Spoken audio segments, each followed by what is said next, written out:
आज का पहला पाठ राजाओं का दूसरा ग्रंथ अध्याय 24 पद संख्याएं 8 से 17। बाबुल का राजा यहोयाकीन को और 7,000 सैनिकों को बंदी बनाकर बाबुल ले गया। यहोयाकीन 18 बरस की उम्र में राजा बना और उसने 3 महीने तक यरूशलेम में राज्य किया। उसकी माता का नाम नहुस्ता था और वह यरूशलेम निवासी एलनतान की पुत्री थी। यहोयाकीन ने अपने पिता की तरह वही किया जो प्रभु की दृष्टि में बुरा था।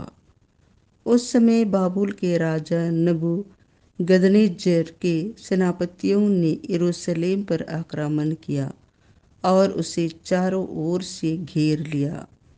जब उसके सेनापति यरूशलेम का घेरा डाल चुके थे तो बाबुल का राजा नबूगदनेस्सर स्वयं पहुंचा और यहोयाकीन ने अपनी माता, अपने दरबारियों, पदाधिकारियों और खोजों के साथ बाबुल के राजा के प्रति आत्मसमर्पण किया। बाबुल के राजा ने उसे बंदी बनाया। यह नबूगदनेस्सर के राज्यकाल का 18वां वर्ष था। वह प्रभु के मंदिर और राजमहल की सब बहुमूल्य वस्तुएं उठाकर ले गया, जैसा कि प्रभु ने पहले से कहा था। उसने सोने की वह सब सामग्री तोड़ डाली जिसे इस्राएल के राजा सुलेमान ने प्रभु के मंदिर के लिए बनवाया था। वह यरूशलेम के सब पदाधिकारियों और सैनिकों को कुल मिलाकर 10,000 लोगों का सब कारीगरों और लोहारों के साथ बंदी बनाकर ले गया। देश में केवल दरिद्र जनता रह गई। वह यहोयाकीन को बाबुल ले गया। वह राजा की माता को, उसकी पत्नियों, खोजों और देश के प्रतिष्ठित लोगों को भी यरूशलेम से बाबुल ले गया।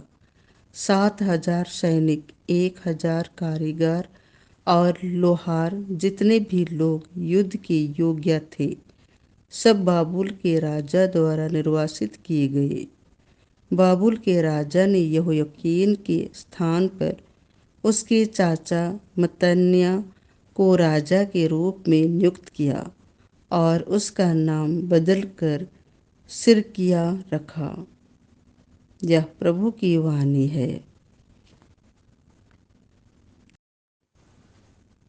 संत मत्ती के अनुसार पवित्र सुसमाचार अध्याय 7 पद संख्याएं 21 से 29।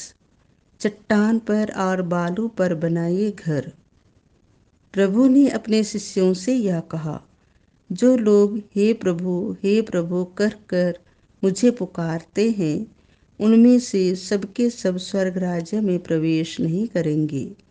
जो मेरे स्वर्गिक पिता की इच्छा पूरी करता है, वही स्वर्ग राज्य में प्रवेश करेगा।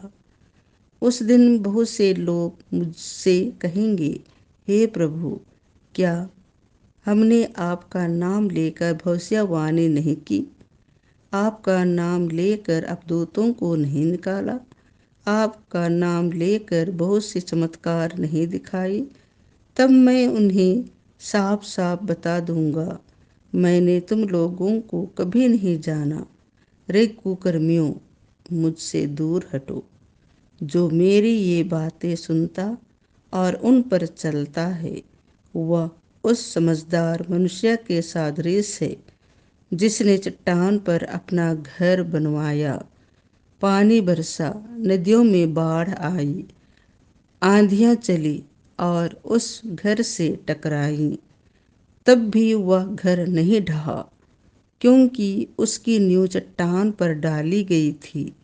जो मेरी ये बातें सुनता है किंतु उन पर नहीं चलता, वह उस मूर्ख के सदृश है जिसने बालू पर अपना घर बनवाया।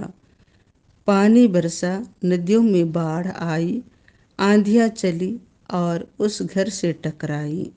वह घर ढह गया और उसका सर्वनाश हो गया।